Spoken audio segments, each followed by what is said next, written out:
دا ورو سوال کړی دی چې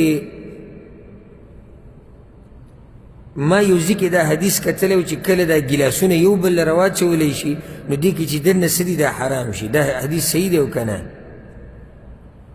او دویم دا ګیلاسونه یو بل له راچول دا جایز دی او که نه؟ الجواب دې ته په عربۍ کې وایي او علماو دا مسله ذکر کړې ده بعضو قرع الکؤوس.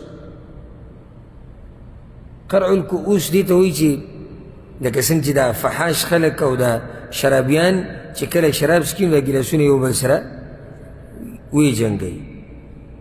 د ورور چې د کوم حدیث باره کې تپوس کړی دی دا حدیث خو د سره د احادیثو په ذخیره کې نشته بلکې منګړت روایت چې کوم راغلي به یې کې هم دا نشته.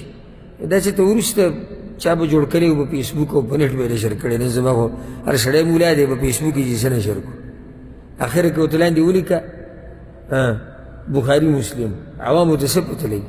او زموږ عوام خو هغه نه دي چې دین کې ځان ستړی کړي او تپوس به وکړي. ستا څه خیال دوی به تپوس وکړي؟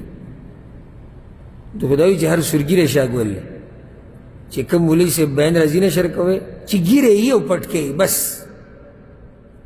چې ګیره یي او پټکوي او د نوم سره یې مولانا لیکلی شوی بیان یې نشر کوه که بریلی دی که شیعه دی که سنی دی که سلفي دی که هر شی دی خو صرف جی پټکی و دا اوس عجیبه خبره. نو دغه شان دیني مسلې چې هم سره راځي هغه هم نشر کوي ګړز دغه شعر دا بټن وله راځي او مخکې تا ته دا هم ووایي وایي شیطان به دې منع کوي د نشر کولو نه.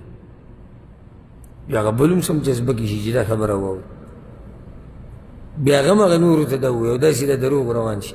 نو دا روایت خو نشته. خو سوال د یرو دی چې دا کار څنګه دی نو دا کار حرام دی. که څوک دا ووایي چې په دې ګیلاس کې اوبه وي تشبیه د فاسقانو سره پکې راځي او د نشهیزو سره. نو که دننه پکې اوبه وي دننه پکې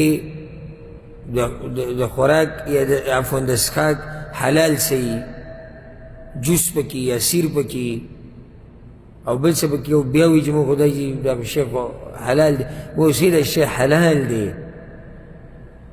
خو دا طریقه ستاسو دا صحیح نه ده ځکه چې دې کې تشبیه د هغوی سره راځي. او که په لاره باندې څوک تېرېږي او دوی ته وکتل هغه به څه وایي وایي به څه تاثر غلط دی وایي به څه نه خو صحیح شو د هغوی طریقه ده. خو که څوک ناسي او دا چلونه کوي او څوک بې تېر شو نو خلک څه وایي ذهن ته څه راځي شراب څکي. دا د هغوی یوه نښه جوړه شوې دا د هغوی نښه جوړه شوې ده. ښه اوس بیا هم بله مسله یې وپاتې شوه.